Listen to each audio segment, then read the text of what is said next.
না, এটা কি ধরনের উইয়ার্ড কোশ্চেন? এটা এটা এটা কিসের নিয়ম? এটা কি অদ্ভুত টাইপের কথা? কালকে ডিবি অফিসে বলেছে যে ববির হাজবেন্ড এবং এইটার সাথে ববি জড়িত আছে কিনা। আমি তো ওইটার সঙ্গে আসলে কোনোভাবেই রিলেটেড না। আমি তো আর্টিস্ট, আমি তো সিনেমায় কাজ করি। যে আমার সাথে যেমন আমি কারোর সাথে একটু কথা বললাম বা একটা ছবি তুললাম, বললো যে আমার তো ববি অনেক ক্লোজ, এই জন্য আমি এটা নিয়ে কথা বলতে চাচ্ছিলাম না। সে সবচেয়ে বড় বিষয় আমার প্রোডিউসার, হাজবেন্ড না, সে যদি আসে তাহলে তো আমার কিছু বলার নেই।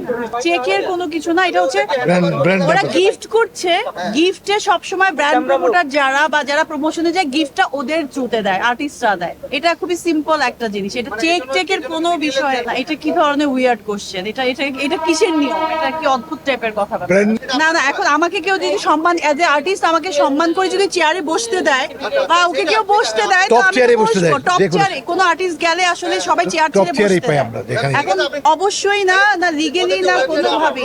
আমি ওদেরকে যখন আমি আমার লয়ার যখন ওদেরকে ইয়ে করছে, তখনই ব্র্যান্ড প্রমোটার তো করবে, ওরা আমার ছবিটা ইউজ করবে, এই জন্য আমাকে মানে পেমেন্ট করেছে, এই জন্যই কন্ট্যাক্টটা করেছে। এবং যখন গিফট দেয় এভাবে ধরেই গিফটটা দেয়, আর্টিস্টকে দিয়েই দেয়। এবং আমরা যখন কোনো অফিসে যাবে, কোথাও যে চেয়ারটা ছেড়ে ওইখানে বসতে দেয়। এখন ওই ছবিগুলো ইউজ করে যদি কেউ বোঝায় যে তা উনিই হচ্ছে এখানকার, তাহলে আমি তো ওইটার সঙ্গে আসলে কোনোভাবেই রিলেটেড না। আমি তো আর্টিস্ট, আমি তো সিনেমায় কাজ করি। আর রেস্টুরেন্টের যে বিষয়টা, হ্যাঁ আমার রেস্টুরেন্টের দুইজন পার্টনার ছিলেন, ওইটাতে কিছু ঝামেলা হয়েছিল, এটা সবাই জানে, ওইটা বলার কিছু নাই। তো আমি এটা ক্লোজ করে দিয়েছি। এই সত্যি কথা বলতে, আমি কেন এতদিন আমার চারপাশে তো ঘুরে নাই। সো কেউ যদি হাইলাইট হতে চায় বা আমার সাথে অ্যাসোসিয়েট অনেকে আছে, এখন আমি তো তার ভেতরকার খবর জানি না। কেউ যদি বাইরে অন্য কিছু বলে থাকে, যে আমার সাথে যেমন আমি কারোর সাথে একটু কথা বললাম বা একটা ছবি তুললাম, বললো যে আমার তো ববি অনেক ক্লোজ বা তাই অনেক ক্লোজ, আমরা একদম 10 বছরের ক্লোজ সম্পর্ক, এই সেই এগুলো, সেটা তো আর সত্যতা তো সেখানে পাওয়া যাবে না। সেটার যদি কোনো তথ্য প্রমাণ থাকে, সেটা একটা ডিফারেন্ট। আপু আপনি এবং সেটা নাই।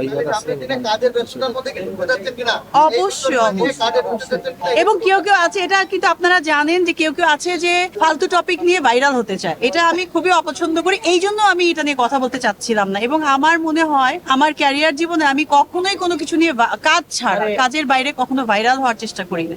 অবশ্যই অবশ্যই আমি নির্বাচন করছি, সবার কাছে সাপোর্ট চাচ্ছি এবং ভোটও চাচ্ছি আমার আর্টিস্টদের কাছে। না না না, পুলিশ অফিসার বলেনি, আগে নিউজটা আসছে, তারপর ওই নিউজের ভিত্তিতে ওইখানে কি কি হয়েছে আমি জানি না, বাট তারপর পুলিশ গেছে, তো নিউজটা দেখে গেছে। সো পুলিশ আমার সাথে যাদেরই কথা হয়েছে তারা বলেছে, আপা আমরা আসলে ভুল ভেবে ওইখানে ওই কথাগুলো ওইভাবে বলেছি। আর এই কথা নাকি আমি জানি না, বাট আমাকে যারা বলে, কালকে ডিবি অফিসে বলেছে যে ববির হাজবেন্ড এবং এইটার সাথে ববি জড়িত আছে কিনা দেখবো। এক্স্যাক্টলি, জড়িত আছে কিনা এটা তো এত সময় বিষয় না, অবশ্যই দেখবে। আমি জড়িত আছি কিনা অবশ্যই দেখবে। বাট আমার পক্ষ আমি ক্লিয়ার করলাম, স্টেটমেন্ট দিয়েছি, ওদের সঙ্গে আমার কথাও হয়েছে এবং সবার আমার মনে হয়েছে, সবাই আমাকে বলছে যে তুমি কথাটা ক্লিয়ার করো, যেহেতু সবাই জানতে চাচ্ছে, আমার তরফ থেকে আমি ক্লিয়ার করে দিলাম।